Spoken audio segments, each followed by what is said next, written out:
Hello student, मैं रमाकांत स्वागत करता हूं आज की इस वीडियो में जिसमें हम लोग पढ़ने वाले हैं कक्षा 10 का गणित चैप्टर नंबर 4।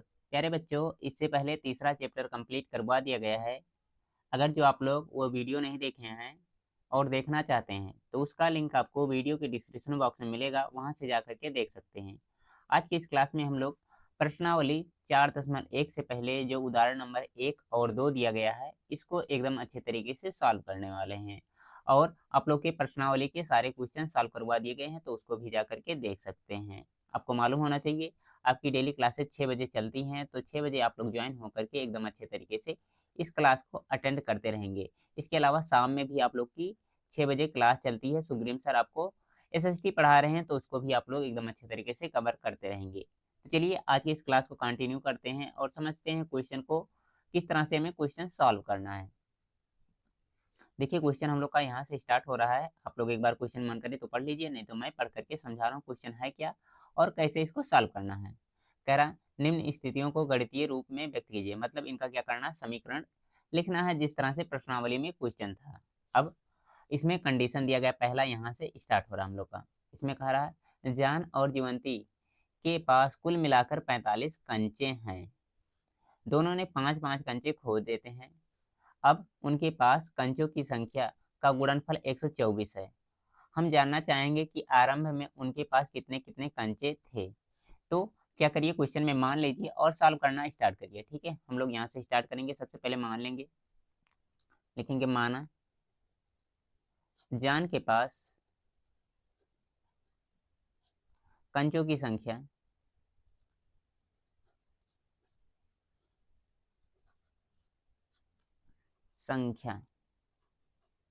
ये कितनी है, मान लेते हैं यक्स है। तो जीवंती के पास कितना हो जाएगा, जीवंती के पास कितने हो जाएंगे कंचों की संख्या, इसके पास हो जाएंगे 45 और कितना हो जाएगा माइनस में एक्स, क्योंकि दोनों को मिला करके कितने 45 कंचे आ रहे हैं। ठीक, अब दोनों क्या कर रहे हैं, 5-5 कंचे खो रहे हैं। ठीक है, तो लिखेंगे यहाँ पर हम लोग 5 कंचे खोने के बाद, यहाँ पर लिख रहा हूँ मैं 5 कंचे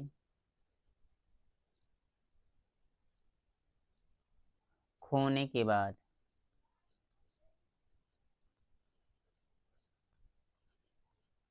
जब 5-5 कंचे दोनों ने खो दिया तब किस तरह से इनके कंचे हो जाएंगे, इसको हम लोग लिखने जा रहे हैं। ठीक है, तो जब 5 कंचा जान खोएगा तो इसके पास कितने बचेंगे, x-5। ठीक है, तो लिखेंगे जान के पास कंचे के पास कंचे, ये कितना हो जाएगा, ये हो जाएगा x-5। और कौन है, जीवंती है, जीवंती के पास कंचे, ये कितना हो जाएगा 45, माइनस में x है और माइनस में कितना हो जाएगा 5। जब इसको सॉल्व करेंगे कितना हो जाएगा, ये हो जाएगा 40, माइनस में x हो जाएगा। ठीक है, अब कंडीशन इसमें क्या कह रहा है, जब 5-5 कंचे खो दे रहे हैं तो उनके पास जो कंचे हैं उनका गुणनफल कितना 124 हो जा रहा है। ठीक है, तो इसको हम लोग भी लिख लेते हैं इधर। चलिए 1 मिनट रुकेंगे बस, जस्ट थोड़ा सा।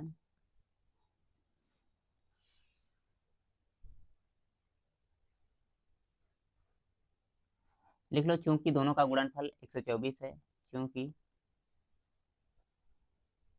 दोनों के कंचों का गुणनफल, कंचों का गुणनफल ये कितना दिया गया है, 124 दिया गया है ना, तो यहाँ पर हम लिख दे रहे हैं 124। दिख रहा है कि नहीं दिख रहा, उधर मैं एक बार चेक कर ले रहा हूँ, दिख रहा थोड़ा सा। ठीक है, आप लोग कोई दिक्कत नहीं होना चाहिए। तो देखिए यहाँ पर जो जान है इसके पास कितने x-5 कंचे हैं, और जो जीवंती है इसके पास कितने हैं 40 माइनस एक्स। ठीक है, दोनों का गुणनफल कितना है 124 है, तो इसको 124 के बराबर लिख दीजिए। ठीक है, अब गुणा लगा दीजिए तो कितना हो जाएगा, ये हो जाएगा 40x। ठीक है, x का गुणा इसमें होगा तो कितना हो जाएगा माइनस का एक्स स्क्वायर, 5 का गुणा इसमें होगा तो कितना हो जाएगा, ये हो जाएगा माइनस, प्लस माइनस कितना हो जाएगा माइनस हो जाएगा, और 4 पंचे 20 यानी कि हो गया ये 200। और जब इसमें गुणा होगा तो माइनस माइनस प्लस, और कितना हो जाएगा, ये हो जाएगा 5x इक्वल टू 124। अब आगे सॉल्व कर लेते हैं तो देखेंगे कितना हो जाएगा, माइनस का एक्स स्क्वायर ऐसे ही रहने वाला है, और यहाँ पर देखिए जो 40x है 5x के साथ ऐड होगा कितना हो जाएगा, ये हो जाएगा 45x माइनस का 200 इक्वल टू 124। सबको उधर भेज दीजिए तो कितना हो जाएगा, ये हो जाएगा एक्स स्क्वायर माइनस का 45x और प्लस में कितना हो जाएगा 200। ठीक है, माइनस वाली वैल्यू उधर जाकर के प्लस में हो जाएंगी, और प्लस का कितना होगा 124 रहेगा। ठीक है, ये माइनस उधर जाकर के प्लस होगा। ठीक है, बाकी सब कुछ सेम सेम रहने वाला है। तो यहाँ से कितना हो जाएगा एक्स स्क्वायर माइनस में 45x, और इनको क्या करेंगे हम लोग जोड़ लेंगे तो कितना हो जाएगा, ये हो जाएगा 2 1 3 प्लस में होगा 2 1 3 और कितना होगा 2 और 4 इक्वल टू 0। तो कितना आ जाएगा एक्स स्क्वायर माइनस का 45x और कितना हो जाएगा 324 इक्वल टू 0। ये हमें क्या मिल जाएगा, जो गणितीय रूप में इसका क्या मिल जाएगा, व्यंजक मिल जाएगा। ठीक है, यानी कि समीकरण के रूप में इस तरह से व्यक्त करना है। बाकी अगर जो मन करेगा तो आप लोग क्या करिएगा, इसको आगे सॉल्व भी कर सकते हैं, कोई दिक्कत नहीं है, लेकिन इसे सॉल्व करने के लिए नहीं कहा गया है तो कोई मतलब नहीं है, इसलिए हम सॉल्व भी नहीं करवा रहे हैं। ठीक है, बाकी आप लोग को गुणनखंड करना आता होगा तो एकदम अच्छे तरीके से इसको सॉल्व कर ले जाएंगे, कोई दिक्कत नहीं होगा। ठीक है, अब इसके बाद बढ़ते हैं हम लोग इसके दूसरे वाले क्वेश्चन की तरफ। ठीक है, और उसको भी सॉल्व करते हैं। यहाँ पर देखेंगे ये है दूसरा क्वेश्चन। इसमें कह रहा है एक कुटीर उद्योग एक दिन में कुछ खिलौने निर्मित करता है। प्रत्येक खिलौने का मूल्य 55 में से एक दिन निर्माण किए गए खिलौनों की संख्या को घटाने से प्राप्त संख्या के बराबर है। किसी एक दिन कुल निर्माण लागत 750 थी। हम उस दिन निर्माण किए गए खिलौनों की संख्या ज्ञात करना चाहेंगे। ठीक है, तो क्या करिए, इसमें क्वेश्चन में जो दिया गया है खिलौनों की संख्या सबसे पहले मान लीजिए। ठीक है, जब खिलौनों की संख्या मान लेंगे तो लागत मिल जाएगा। ठीक है, उसके बाद में एक दिन की लागत जो आएगी उसको क्या करेंगे 750 के बराबर कर लेंगे। ठीक है, तो हम लोग करते हैं, क्वेश्चन लिखेंगे यहाँ से हम लोग, माना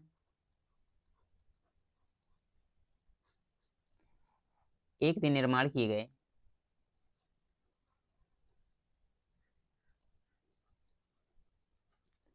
एक दिन निर्मित किए गए या फिर निर्माण किए गए या फिर बनाए गए, कुछ भी लिख सकते हैं आप लोग,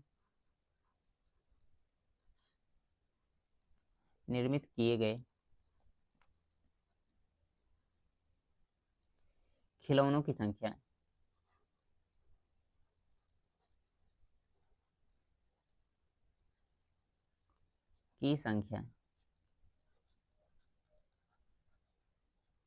इसको हम लोग क्या मान ले रहे हैं, इसको मान ले रहे हैं यक्स है।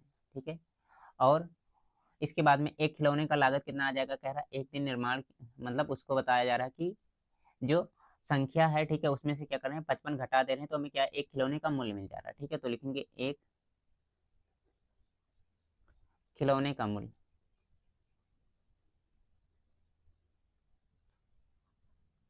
खिलौने का मूल्य ये कितना हो जाएगा, ये कह रहा है प्रत्येक खिलौने का जो मूल्य है, या फिर कह सकते हैं एक खिलौने कह दीजिए या फिर कह दीजिए प्रत्येक खिलौने, कोई दिक्कत नहीं होगा। ठीक है, कह रहा प्रत्येक खिलौने का मूल्य 55 में से एक दिन निर्माण किए गए खिलौनों की संख्या घटाने पर मिलती है। तो एक दिन निर्माण कितने खिलौने किए जा रहे हैं, यक्स है, तो कितना हो जाएगा, ये हो जाएगा इसका जो मूल्य आ जाएगा 55 और माइनस में हो जाएगा यक्स। ठीक है, अब अगर जो एक दिन का लागत निकालना चाहें तो कितना हो जाएगा, देखिए अगर जो हम मानते हैं, ठीक है, यहाँ पर मैं समझा रहा हूँ, थोड़ा ध्यान से समझिएगा आप लोग। मान लेते हैं कोई, ठीक है, आदमी है, यहाँ पर समझिए थोड़ा सा आप लोग, वो एक दिन में कितने 50 खिलौने बना रहा है। ठीक है, कितना 50 खिलौना ये बना रहा है। ठीक है, अब वो एक दिन में कितना 50 खिलौने बना रहा है, और एक खिलौने का मूल्य कितना है, एक खिलौने का जो प्राइस है वो कितना है, मान लेते हैं 20 रुपये है। कितना 20 रुपया है। ठीक है, कितना 20 रुपया है। अगर जो हम पूछे एक दिन में वो कितना पैसा कमाएगा तो आप लोग कहेंगे कि दोनों का आपस में मल्टीप्लाई कर लीजिए, पता चल जाएगा वो कितना कमा रहा है। ठीक है, तो यही कंडीशन यहाँ भी हम लोग लगाएंगे और इस क्वेश्चन को सॉल्व करेंगे। ठीक है, तो एक दिन का कुल लागत लिखेंगे हम लोग, एक दिन का लागत, ये कितना हो जाएगा 750 दिया गया है क्वेश्चन में, देख सकते हैं।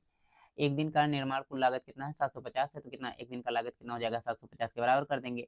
अब देखिए खिलौनों की संख्या यक्स है और इसमें क्या कर देंगे हम लोग 55 माइनस x से गुणा लगा देंगे तो ये किससे 750 के बराबर हो जाएगा। यहाँ से गुणा कर लीजिए तो कितना हो जाएगा, ये हो जाएगा 55x और माइनस में कितना हो जाएगा एक्स स्क्वायर इक्वल टू कितना हो जाएगा, ये होगा 750। बाकी सबको इधर ले आइए तो कितना हो जाएगा, ये हो जाएगा एक्स स्क्वायर माइनस में 55x, ठीक है। प्लस वाला माइनस, माइनस वाला प्लस में हो जाएगा, बाकी 750 इधर ही है तो इसको ऐसे रहने दीजिए, इक्वल टू कितना हो जाएगा, 0 हो जाएगा, ठीक है। तो इस तरह से ये हमारा समीकरण बन जाएगा जो बहुत ही आसान सा है, ठीक है। ये पहले वाले क्वेश्चन से भी आपको बहुत आसान लग रहा होगा क्योंकि ये वाकई में आसान है, ठीक है। अब आगे बढ़ते हैं इसके बाद में और हम लोग उदाहरण नंबर 2 के क्वेश्चन को सॉल्व करते हैं। देखिए यहाँ उदाहरण नंबर 2 जो दिया गया है प्रश्नावली जैसा सेम एकदम क्वेश्चन है, ठीक है। इसमें कहा क्या जा रहा है, एक बार देखेंगे। जांच कीजिए कि निम्न द्विघात समीकरण है या नहीं। आपको बताना है कि कौन सा द्विघात समीकरण है और कौन सा नहीं है, ठीक है। तो मैं इसको थोड़ा सा कॉपी कर ले रहा हूँ, उसके बाद में हम लोग क्वेश्चन को सारे एकदम अच्छे तरीके से कर ले जाएंगे।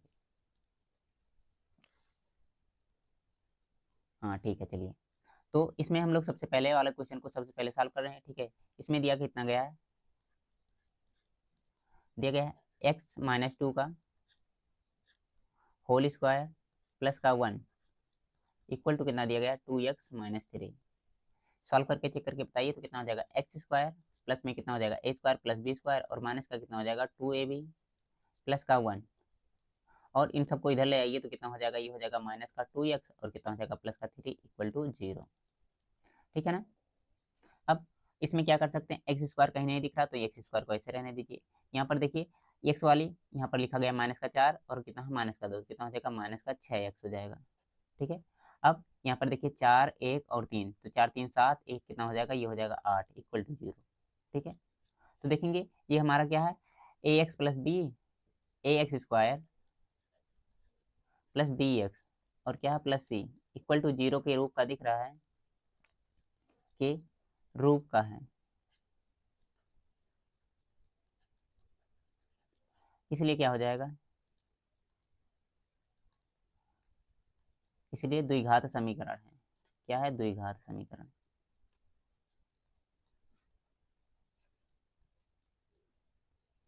बस सिंपल सा इस तरह से इस क्वेश्चन को करना था। उम्मीद करता हूँ बहुत अच्छे तरीके से आप समझ भी पाए होंगे इसको, ठीक है। बाकी इसके बाद में देखते हैं हम लोग इसका अगला क्वेश्चन और उसको भी सॉल्व करते हैं, ठीक है। दूसरा वाला कर लेते हैं जल्दी।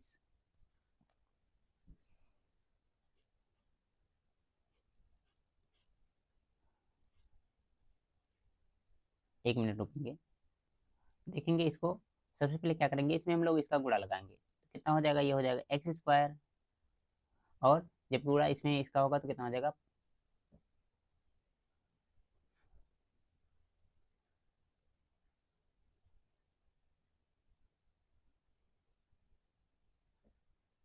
थोड़ा सा हैंग कर रहा है, थोड़ा सा संभाल कर देखेंगे आप लोग। तो यहाँ पर इसका गुणा होगा तो कितना हो जाएगा, ये हो जाएगा प्लस का एक्स, ठीक है, और बीच में 8 आ जाएगा इसे। यहाँ देखिए ए प्लस बी ए माइनस बी कितना हो जाएगा, ए स्क्वायर और कितना हो जाएगा माइनस बी स्क्वायर हो जाएगा, ठीक है। सबको एक साथ में कर लीजिए तो एक्स स्क्वायर को एक्स स्क्वायर यहीं से काट लीजिए, बाकी ये इधर आएगा तो कितना हो जाएगा, ये हो जाएगा एक्स और माइनस में इधर होकर आएगा तो कितना हो जाएगा 8 आकर के प्लस होगा तो कितना हो जाएगा 8 4 12 इक्वल टू 0। तो देखेंगे ये A X square plus B X plus C equal to 0 के रूप का नहीं है, के रूप का नहीं है, इसलिए क्या होगा, द्विघात समीकरण नहीं है, इसलिए द्विघात समीकरण नहीं है, ठीक है। क्योंकि यहाँ एक्स स्क्वायर वाला वैल्यू ही नहीं दिख रहा तो क्या होगा, ये नहीं हो जाएगा। इसी प्रकार देखेंगे हम लोग तीसरा क्वेश्चन और उसको भी जल्दी से कर लेंगे। ये कितना है, एक्स उसके अंदर कितना दिया गया है 2x और प्लस का 3 equal to x square plus का 1। सॉल्व कर लीजिए तो कितना हो जाएगा, ये हो जाएगा 2x स्क्वायर प्लस का 3x और इसको इधर लेकर आएंगे तो कितना हो जाएगा माइनस का एक्स स्क्वायर प्लस का 1 इक्वल टू 0। यहाँ से घटाएंगे तो कितना बचेगा, ये हो जाएगा एक्स स्क्वायर, ठीक है, दो में से एक जाएगा, बाकी बचेगा यहाँ पर प्लस का 3x और प्लस का 1 इक्वल टू 0, ठीक है। तो ये देखेंगे A X square plus B X plus C के रूप में है, तो इसलिए क्या हो जाएगा, ये द्विघात समीकरण होगा। क्या होगा, द्विघात समीकरण है। ठीक है, इस तरह के क्वेश्चन अगर जो एग्जाम में आएंगे तो एमसीक्यू क्वेश्चन में आएंगे ज़्यादा, और कुछ नहीं आएंगे। ठीक है, क्योंकि सॉल्व करके बस आपको बताना ही है। बाकी इसके बाद में चलिए लास्ट वाला देख लेते हैं, 4th नंबर वाला। इसमें है क्या, यहाँ पर मैं लिख दे रहा हूँ क्वेश्चन को। x+2 का whole cube equal to x³ minus का 4 कितना हो जाएगा। a+b का होल क्यूब का फार्मूला लगा दीजिए, मैं यहाँ पर लिख दे रहा हूँ फार्मूला क्या होता है, a+b का होल क्यूब, इसका फार्मूला होता है a³ + b³ + 3ab, और ब्रैकेट में क्या होता है, a+b होता है। ठीक है, इसको क्या करेंगे आप लोग याद रखेंगे बहुत अच्छे तरीके से। ठीक है ना। अब यहाँ पर हम लोग क्वेश्चन को करते हैं इसको, तो कितना हो जाएगा, ये इसका होल स्क्वायर टूटेगा तो कितना हो जाएगा, होल क्यूब a³ प्लस में b³ 2 दूना 4 दूना 8 प्लस 3ab, तो 3 2 या कितना हो जाएगा 6 हो जाएगा, और यहाँ पर x आ जाएगा। ठीक है, प्लस कितना हो जाएगा x+2 इक्वल टू कितना हो जाएगा, इक्वल टू को नहीं, इसको इधर ही ले आइए, तो कितना हो जाएगा, ये हो जाएगा x³ माइनस में और माइनस वाला प्लस में हो जाएगा इक्वल टू 0। ठीक है, बाकी आगे हम लोग इधर कर ले रहे हैं। ठीक है, ये फार्मूला मैंने लिख दिया। तो यहाँ से कितना हो जाएगा, x³ माइनस और प्लस वाला क्या हो जाएगा, आपस में कट जाएगा, बाकी इनको सॉल्व कर लेंगे। तो कितना होगा, यहाँ से हो जाएगा 8, 6 का गुणा इसमें होगा तो कितना हो जाएगा 6x², और इसमें जब इसका गुणा होगा तो कितना हो जाएगा 6 दूना 12x। ठीक है, प्लस का 4 इक्वल टू 0, सही रूप में लिख लीजिए, कितना हो जाएगा 6x² प्लस में 12x। ठीक है, और 8 4 कितना हो जाएगा 12 इक्वल टू 0, 6 से भाग लगा दीजिए तो कितना हो जाएगा, ये हो जाएगा x² प्लस में 2x और कितना हो जाएगा प्लस का 2 इक्वल टू 0। तो देखेंगे ये दिख रहा हमें x² plus bx plus c के रूप में, तो इसलिए क्या हो जाएगा, ये भी हो जाएगा द्विघात समीकरण, द्विघात समीकरण है। ठीक है, बस इसी तरह से इसको भी सॉल्व करना था। उम्मीद करता हूँ आपको ये क्वेश्चन भी बहुत ही बेहतरीन तरीके से समझ में आ गया होगा। अगर जो समझ में आ गया है तो जल्दी से लाइक नहीं किए हैं जो बच्चे, लाइक कर देंगे। ठीक है, बाकी इसके बाद में हम लोग इसका दूसरा वाला एक्सरसाइज भी सॉल्व करेंगे। ठीक है, उसको अगले क्लास में। ठीक है, उसमें भी क्वेश्चन सब आसान आसान से हैं, बस आपको थोड़ा कंटिन्यू होकर के क्लास को अटेंड करना होगा। बाकी हर एक क्वेश्चन आपको बहुत अच्छे तरीके से मैं समझा दूंगा। ओके, बाय बाय प्यारे बच्चों।